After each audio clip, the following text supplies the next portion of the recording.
ప్రపంచ దేశాల్లో భారత్కి ఒక గొప్ప గౌరవం ఉంది. ఎందువల్ల అంటే ప్రజాస్వామ్య దేశం, లౌకికవాదంతో ముందుకు పోయే దేశం. అదే కాకుండా భారతదేశంలో ఉండే అన్ని మతాలని కులాలని సౌభ్రాతృత్వంతో చాలా గొప్పగా ముందుకు తీసుకెళ్తూ మైనారిటీలకు ప్రాధాన్యతతో ముందుకు పోయే దేశం భారతదేశం.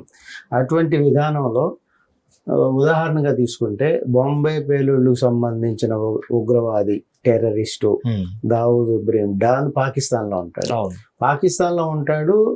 టార్గెట్ లొకేషన్ పూర్తిగా తెలుసు భారతదేశానికి. ఇప్పుడు ఏదైతే 3 రోజుల క్రితం జరిపిన దాడులు భారతదేశం చేసిందో ఉగ్రవాదుల మీద, ఆ దాడులు 10 సంవత్సరాల క్రితం కూడా చేయొచ్చు. కానీ ఏ రోజు అటువంటి పరిస్థితిలో ముందుకు వెళ్ళలేదు.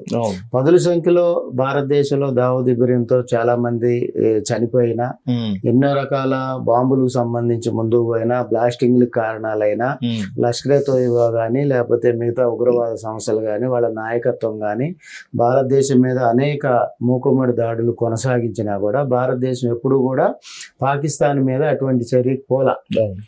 ఈ రోజు దాకా కూడా ఐక్యరాజ్య సమితిలో కూడా భారతదేశం ఒక అప్పీల్ చేసింది.